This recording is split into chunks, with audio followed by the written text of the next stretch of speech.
ఎందుకు వస్తావు నీకన్నా ముందు డ్యూటీకి వచ్చారు నైట్ పైన కానీ పోతా అదేం నిద్రపోతావు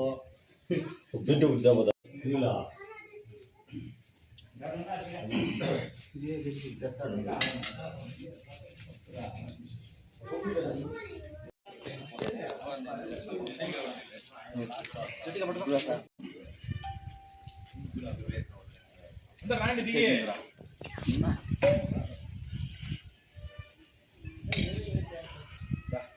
మంచి బకెట్ అది అన్నం తీసుకొని మామూలుగా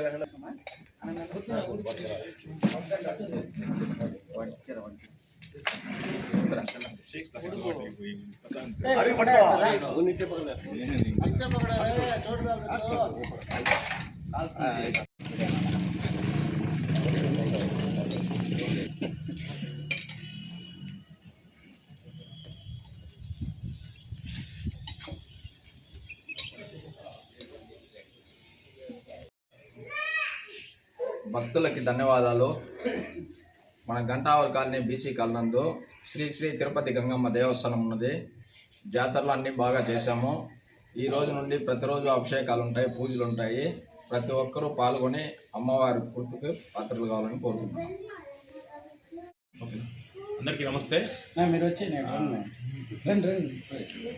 ఈరోజు మన మురుగన్ గారి ఆధ్వర్యంలో ఈరోజు శ్రీ శ్రీ శ్రీ తిరుపతి గంగమ్మ దేవాలయంలో అభిషేకం చేసుకోవడం జరిగింది. చాలా సంతోషంగా ఉందన్నమాట. ఇలాగే ఇంకా ఈ గుడిలో ప్రతి శుక్రవారం ప్రతి మంగళవారం కూడా ప్రతిరోజు అభిషేకాలు జరుగుతాయన్నమాట. ఎవరైనా అభిషేకాలు చేయదలిచిన వారు స్వామివారు ఉంటారన్నమాట గుడిలో, వాళ్ళ దగ్గర వచ్చి మాట్లాడి అభిషేకాలకి బుక్ చేసుకోవచ్చు అనమాట. అలాగే కూడా ప్రతి శుక్రవారం కూడా మంగళవారం కూడా మన కమిటీ సభ్యులంతా కూడా ఎవరు ఉన్నారో వాళ్ళంతా కూడా అభిషేకాలు జరిగేలాగా చూస్తున్నాం. కాబట్టి అందరూ భక్తాదులు ఈ అభిషేక సేవా పూజా కార్యక్రమంలో పాల్గొని తీర్థప్రసాదం స్వీకరించి అమ్మవారి కృపకు పాత్రలు కావాలని కోరుకుంటున్నాము. ప్రతి పౌర్ణమి కూడా విశేష పూజా కార్యక్రమం జరుగుతుంది. విశేషంగా అభిషేక కార్యక్రమాలు, ప్రసాద వినియోగాలు ఉంటుంది. కాబట్టి భక్తాదులందరూ కూడా ప్రతి పౌర్ణమి పూజ కూడా పాల్గొనాలని కోరుకుంటున్నాం.